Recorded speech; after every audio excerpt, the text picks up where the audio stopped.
ভাবি, ও ভাবি, বলি বাড়িতে কি কেউ আছেন নাকি? কি হয়েছে ভাই, এমন করে ডাকছেন যে? উনি উনি এমন করে শুয়ে আছেন কেন? কি হয়েছে উনার? হাতে পায়ে ব্যান্ডেজ কেন? ওগো, ওগো, কি হলো তোমার? শান্ত হন ভাবি। ভাই রাস্তা পার হতে গিয়ে গাড়ির সাথে ধাক্কা খেয়েছে, অল্পের জন্য বেঁচে আছেন। ডাক্তার বলেছেন মহেশ ভাইয়ের সুস্থ হতে অনেক দিন সময় লাগবে। এক হাত এক পা ভেঙে গিয়েছে গো। কি বলছো কি তুমি এসব বাবা? হায় হায় হায়, আমার ছেলেটার কি হাল হলো? বাবা, ও বাবা, বাবা তুমি কথা বলো। বাবা চোখ খোলো। আমি আর কখনো তোমার কাছে কিছু বায়না করব না। একটু আমার কথা শোনো। তোমায় আর বলবো না কিছু আনতে। তুমি ওঠো বাবা। বলি আপনারা শান্ত হন। মহেশ ভাই ঘুমিয়েছে। ডাক্তার ওনাকে ঘুমের ওষুধ খাইয়ে দিয়েছে। শরীরের ওপর দিয়ে অনেক ধকল গেছে তো, ঘুম থেকে তুললে মাথায় আঘাত লাগতে পারে, বুঝলে? না না, আমরা একদম ওকে চালাবো না। বলি ও ভাই, একটু কষ্ট করে ওকে ঘরে শুইয়ে দিন না। ঠিক আছে ভাবি। বৌমা, আজ তো আমাদের সব শেষ হয়ে গেল। ছেলেটা সুস্থ থাকতে তবু এক বেলা খেতে পারতাম। আজ যে সারা দিন না খেয়ে আছি। মেয়েটার মুখের দিকে যে তাকাতে পারছি না। ও না খেতে পেয়ে কেমন শুকিয়ে গেছে। আমাকে নিয়ে তোমরা চিন্তা করো না মা। দেখো, আমি একদম ঠিক আছি। এই নাও মা, রেমি আমাকে দুটো আম দিয়েছে। আম দুটো তুমি বাবাকে খাইয়ে ওষুধ খাইয়ে দাও, না হলে বাবা তো তাড়াতাড়ি সুস্থ হবে না মা। মেয়েটা বড্ড বড় হয়ে গেছে। বৌমা, তুমি বরং ছেলেটাকে আম খাইয়ে ওষুধ খাইয়ে দাও। ঠিক আছে মা। মীরা মা, একটা আম তুই খা, আর একটা তোর বাবাকে দিই। আমি খেয়ে এসেছি মা, তুমি বরং দুটো আমি বাবাকে দাও। গিন্নি, তোমরা আজ সারাদিন কিছু খাওনি, বলো? তোমাকে কে বললো যে আমরা সবাই না খেয়ে আসি? আমরা সবাই খেয়েই তো তোমার জন্য এনেছি। মিথ্যাটাও ঠিকভাবে বলতে পারো না। হে বিধাতা, তুমি কেন আমাদের সাথে এমন করলে? যদি সুস্থ থাকতাম তবুও তো পরিবারের মুখে একবেলা খাবার তুলে দিতে পারতাম। আমি এখন কি করব? হে বিধাতা, কি করব আমি এখন? আরে আরে, তুমি কাঁদছো কেন? ঠিকভাবে যত্ন পেলে দেখবে তুমি খুব তাড়াতাড়ি সুস্থ হয়ে যাবে। এখন ওষুধগুলো খেয়ে নাও দেখি।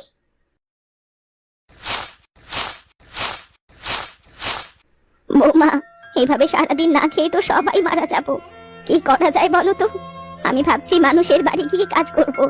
একবেলা ঝাল নুন দিয়ে ভাত তো খেতে পারবো। সিসিমা, এই আপনি কি বলছেন?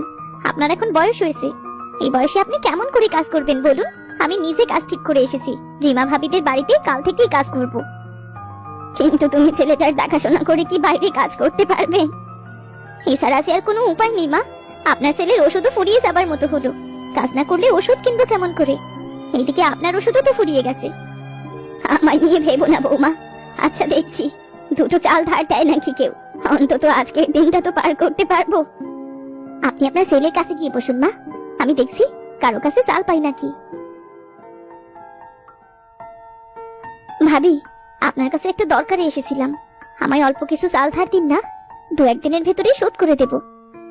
বলি তোমার স্বামী তো হাত পা ভেঙে বসে আছে, চাল ধার যে নেবে তা শোধ করবে কেমন করে? ভাবি, আমি নিজে কাজ করে চাল শোধ করে দেব। দয়া করে আমায় ফিরিয়ে দেবেন না। শাশুড়ি বুড়ো মানুষ, মেয়েটাও যে ছোট, সারাদিন যে ওরা না খেয়ে আসে। ঠিক আছে ঠিক আছে, এত করে বলতে হবে না। চাল যা নেবে তার চেয়ে বেশি দিতে হবে। নিতে হলে নাও, নয়তো যাও। ভাবি, চালও বেশি নেবেন? কি আর করা, যখন বিপদে পড়েছি তখন তো নিতেই হবে। যেভাবে চাল নিছো দুদিন বাদে ঠিক একই ভাবে ফিরিয়ে দেবে, মনে থাকে যেন। আচ্ছা ঠিক আছে ভাবি। মালতী চাল নিয়ে রিতাদের বাড়ি থেকে চলে আসে। এরপর রান্না শেষ করে সকলে মিলে খাবার খেয়ে নেয়। পরের দিন। না, আর দেরি করলে চলবে না। আমাকে বাড়ির কাজ শেষ করে রিমা ভাবির বাড়িতে যেতে হবে। একি মা, তুমি কখন উঠেছিলে? বাড়ির কাজ থেকে সব করা শেষ। আমাকে কাজে যেতে হবে তো, তাই একটু রাত করেই উঠেছিলাম। যাই হোক, তুই এখন উঠে ভালোই করেছিস। আমার সব কাজ শেষ। তুই শুধু তোর বাবাকে ভালো করে ভাত খাইয়ে ওষুধটা খাইয়ে দিবি। পারবি তো? কেন পারবো না মা? তুমি অন্যের বাড়ি কাজ করে আবার বাড়িতে কাজ করবে, এতে তোমার অনেক কষ্ট হয়ে যাবে। কাল থেকে আমি বাড়ির সমস্ত কাজ করব মা। পাগল মেয়ে আমার। আচ্ছা, আমি আসি তবে। এই বলে মালতী কাজে চলে যায়। এদিকে মীরা মালতীর কথা মতো মহেশকে খাবার খাইয়ে ওষুধ খাইয়ে ঘুম পাড়িয়ে দেয়। অন্যদিকে ভাবি, আপনি তো বলেছিলেন কাজে আসতে, তাই তো এলাম। তুমি অনেক দেরি করে এসেছো মীরার মা। আমার বাড়ির কাজ অন্য একজন করে গেছে, এখন থেকে সেই রোজ করবে। ভাবি, আপনি তো সবই জানেন, যদি একটা কাজ দিতেন তবে বড় উপকার হতো। আমি মেয়েটাকে কথা দিয়ে ফেলেছি, তাই তোমাকে কাজে রাখতে পারবো না। তুমি বরং টাকাগুলো রাখো। লাগবে না ভাবি, আমি কাজ না করে টাকা নিতে চাই না। আসি তবে।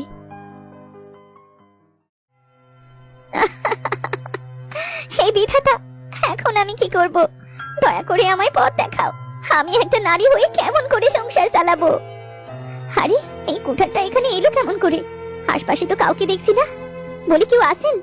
কেউ কি এখানে আছেন? না, এখানে তো কেউ নেই। আমি এক কাজ করি, এই কুঠারটা নিয়ে জঙ্গলে গিয়ে কাঠ কেটে বিক্রি করি।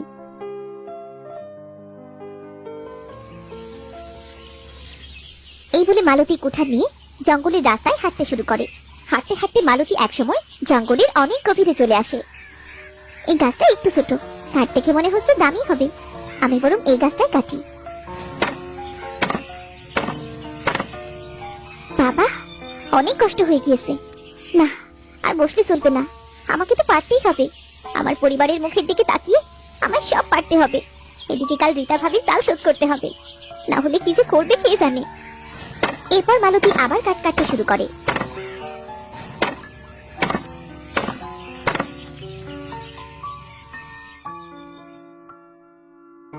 কাঠ কাটা শেষ হলে মালতী সেগুলো নিয়ে বাজারে চলে যায় বিক্রি করার জন্য। মালতী কাঠ বিক্রি করে বেশ কিছু টাকা পায়। সেখান থেকে কিছু টাকা দিয়ে চাল, ডাল আর সবজি কেনে, আর বাকি টাকা দিয়ে মহেশের জন্য ওষুধ কিনে বাড়ি ফিরে আসে। কি বৌমা, তোমায় এত ক্লান্ত দেখাচ্ছে, এত দেরি হলো কেন? আসলে মা, জঙ্গলে কাঠ কাটছিলাম, এই জন্যই একটু দেরি হয়ে গেছে। মানে? আসলে মা, রিমা ভাবিদের বাড়িতে কাজ করতে যেতে একটু দেরি হয়। রিমা ভাবি অন্য একজনকে কাজ দিয়ে দিয়েছে, এই জন্য আমি জঙ্গলে গিয়েছিলাম কাঠ কাটতে। কিন্তু এইভাবে তো চলবে না।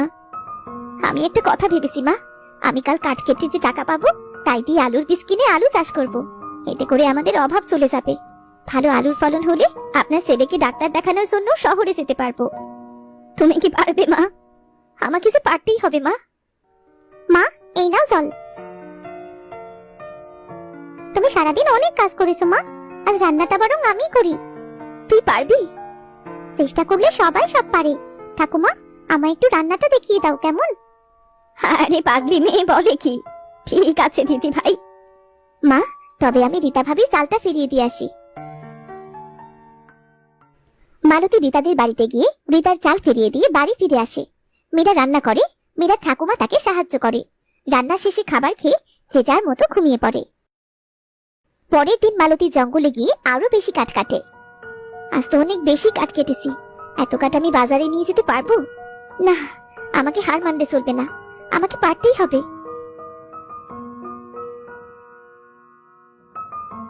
কাঠ তো বিক্রি করা শেষ, এবার টাকাগুলো দিয়ে আলুর বীজ কিনে আনি।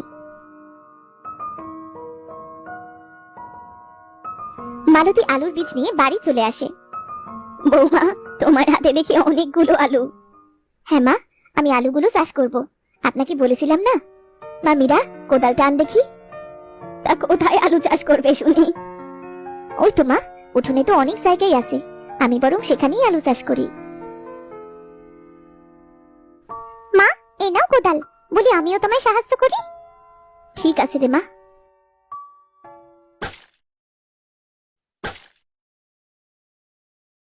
মালতী সব কাজ শেষে আলুর বীজ লাগিয়ে দেয়।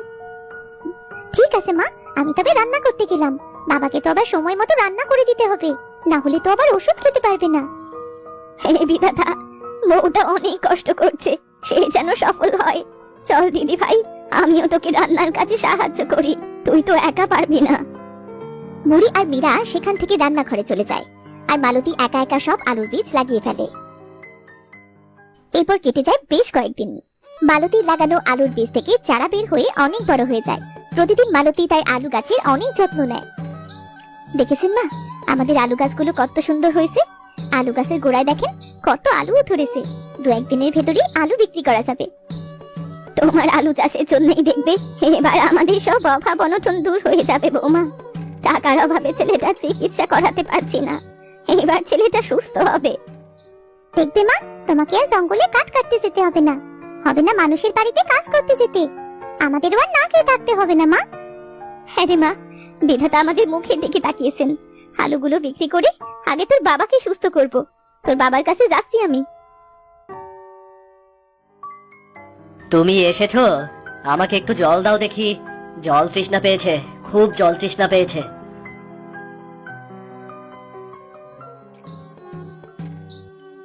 জানো, আমাদের আলু গাছে অনেক ভালো আলু হয়েছে। প্রতি গাছের গোড়াতে অনেক আলু ফল। আলু বিক্রি করেই তোমার চিকিৎসার জন্য শহরে নিয়ে যাব। দেখবে এবার তুমি তাড়াতাড়ি সুস্থ হয়ে যাবে। বিধাতা, তোমার ডাক শুনেছে গিন্নি। আমার বউ যে আলু চাষে এত পারদর্শী সেটা তো আগে জানতাম না। যদি জানতাম তাহলে আরো আগে তোমাকে দিয়ে আলু চাষ করাতাম। আড়াল থেকে তাদের সব কথা শুনে রীতা আর রাগে সে ফুঁসতে থাকে। আরে এ কি, মহেশের বউ আলু চাষ তো অনেক ভালো হয়েছে, কিন্তু তার ভালো আলু হলে তো আমার কাছ থেকে কিছু আনতে যাবে না, এতে আমার লোকসান হয়ে যাবে। না, এটা হতে দেয়া যাবে না। আমাকে মহেশের বউয়ের আলু যে করেই হোক নষ্ট করতে হবে, আর সেটা আজ রাতেই।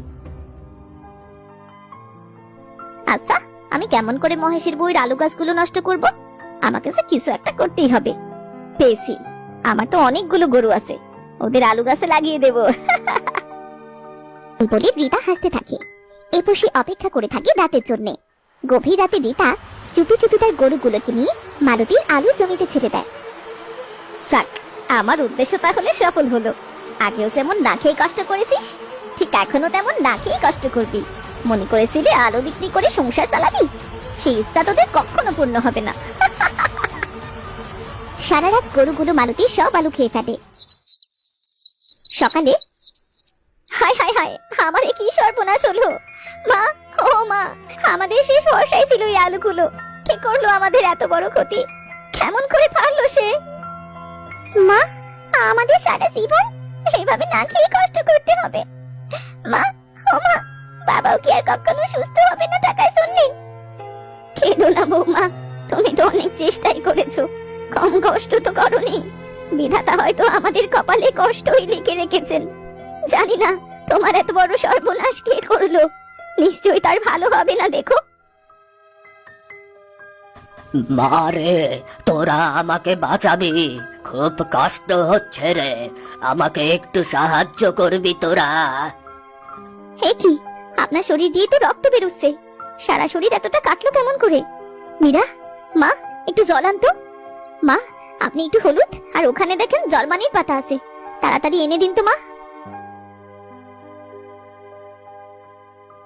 নিন চাচা, জল খান। বৃদ্ধ লোকটা জল খেতে খেতেই জ্ঞান হারিয়ে ফেলে। মালতী বৃদ্ধ লোকটার শরীরের কাটা জায়গায় হলুদ ও জলমনির পাতা লাগিয়ে বেঁধে দেয়। এরপর লোকটার জ্ঞান ফেরানোর চেষ্টা করে। অনেক সময় পর বৃদ্ধ লোকটা জ্ঞান ফিরে পায়। আপনার কি হয়েছিল চাচা? আমার শরীরের ওপরে একটা গাছ ভেঙে পড়ে। অনেকের কাছে সাহায্য চেয়েছি, কিন্তু কেউ আমাকে সাহায্য করেনি। তোরা যদি আমাকে সাহায্য না করতি তাহলে রক্তক্ষরণ হয়ে আমি এ সময়ে মারা যেতাম রে। এমন কথা মুখে আনবেন না চাচা, বাঁচা মরা সব তো বিধাতার হাতে। আপনার মুখ দেখে মনে হচ্ছে সারাদিন না খেয়ে আছেন। আপনি বসুন, আমি আপনার জন্য খাবার আনছি চাচা। তার দরকার নেই মা, আমি জানি বাড়িতে যে খাবারটা আছে সেটা তোর স্বামীর জন্য। আপনি কেমন করে জানেন? আমি সব জানি। আমি এও জানি তোর বৌমা যে আলু চাষ করেছিল সেগুলো কাল সব গরুতে খেয়ে গিয়েছে। কি তোরা ভাবনায় পড়ে গেলি? আমার সম্পর্কে তোদের এত কিছু জানতে হবে না। তোরা যে আমাকে সাহায্য করেছিস তার পুরস্কার স্বরূপ আমি তোদের এই জলটা দিলাম। এই জল দিয়ে কি করবো চাচা? বোকা বউ, এটা সাধারণ জল নয় রে। এই জল থেকে কিছুটা জল তোর নষ্ট হয়ে যাওয়া আলুর ক্ষেতে ছিটিয়ে দে, আর বাকিটা তোর স্বামীকে খাইয়ে দে। দেখবি তোর স্বামী সুস্থ হয়ে যাবে, তোর আলু চাষের জমিও ঠিক হয়ে যাবে, সেখানে আগের থেকে 3 গুণ আলু বেশি হবে রে। এই বলে বৃদ্ধ লোকটা সেখান থেকে অদৃশ্য হয়ে যায়। বৌমা, মনে হচ্ছে লোকটা জাদুকর, চোখের পলকে কেমন অদৃশ্য হয়ে গেল বলো তো। তুমি আর দেরি করো না, লোকটার কথা মতো কিছু জল তোমার আলু চাষের জমিতে দাও, আর বাকিটুকু ছেলেটাকে খাইয়ে দাও। মালতী আর সময় নষ্ট না করে বৃদ্ধের দেয়া জল তার তার আলুর জমিতে ছিটিয়ে দেয়। সাথে সাথে মালতীর আলু গাছগুলো আগের থেকেও সুন্দর হয়ে যায়। তাই দেখে মালতী তো খুব খুশি হয়। দেখেছো বৌমা, তোমার আলু গাছ আগের চেয়েও সুন্দর হয়ে গিয়েছে। মনে হচ্ছে গোড়ায় আলুর কোনো অভাব নেই। মা, আমার খুব আনন্দ হচ্ছে। বাকি চাল বাবাকে খাইয়ে দাও দেখি। অবশেষে অবশেষে তুমি সুস্থ হলে। মা, গিন্নি, দেখো আমি হাত পা নাড়াতে পারছি, আমি দাঁড়াতে পারছি, আবার হাঁটতেও পারছি। সব ওই বৃদ্ধ লোকটার জন্যই হয়েছে। তোমাদের কথা তো আমি বুঝতে পারলাম না। তবে শোন বাবা,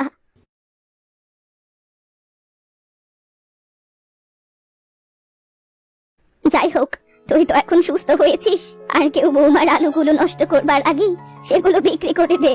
বউটা আলু চাষ করতে গিয়ে অনেক কষ্ট করেছে। তবে ঠিক আছে, চলো মা, আমরা আগে আলুগুলো তুলে নেই, তারপর বাজারে যাব। গিন্নি, চলো তোমার আলু চাষের জমিতে। গিন্নি, এটা স্বপ্ন নাকি বাস্তব? একটা গাছেই তো মনে হচ্ছে এক এক মণ আলু। আমরা তো ধনী হয়ে যাব এবার। এটা কেমন করে সম্ভব? এটা তো সত্যি স্বপ্ন মনে হচ্ছে। বৌমার আলু চাষের জমিতে এত আলু। বাবা, এত আলু তো বাজারে নেওয়া সম্ভব নয়। আমরা শহরে যারা আলুর ব্যবসা করে বরং তাদের খবর দিই। বিধাতা আমাদের সকল অভাব দূর করে দিল এবার। বলি, মেয়ে যেটা বলছে তুমি বরং সেটাই করো গে। মহেশ দেরি না করে শহরের উদ্দেশ্যে বেরিয়ে পড়ে। সে শহরের আলু ব্যবসায়ীদের সঙ্গে কথা বলে। আলু ব্যবসায়ীরা গাড়ি নিয়ে মহেশদের বাড়ি আসে আলু কিনতে। মহেশ অনেক টাকায় আলু বিক্রি করে, আর সেই টাকা দিয়ে মহেশ একটা ব্যবসা শুরু করে। আর আস্তে আস্তে তারা ধনী হয়ে যায়, যা দেখে রিতার অনেক হিংসে হয়। আমি কি করলাম? আলু গাছগুলো নষ্ট করেও তো লাভ হলো না। মহেশরা এত তাড়াতাড়ি ধনী হলো কেমন করে? এবার আমায় অন্য কিছু ভাবতে হবে। আমি ওদের কিছুতেই ধনী হতে দেব না। রিতা অনেকবার মহেশদের ক্ষতি করার চেষ্টা করে, কিন্তু পারে না, তাই সে হাল ছেড়ে দেয়। অন্যদিকে মালতী তার আলু চাষ ছাড়ে না। মহেশরা ধনী হয়ে যাওয়া সত্ত্বেও মালতী প্রতি বছর নিজের ইচ্ছাতেই আলু চাষ করে। সে আলু চাষ করে আলু বিক্রি করে যে টাকা পায় তা গরিবদের মাঝে বিলিয়ে দেয়।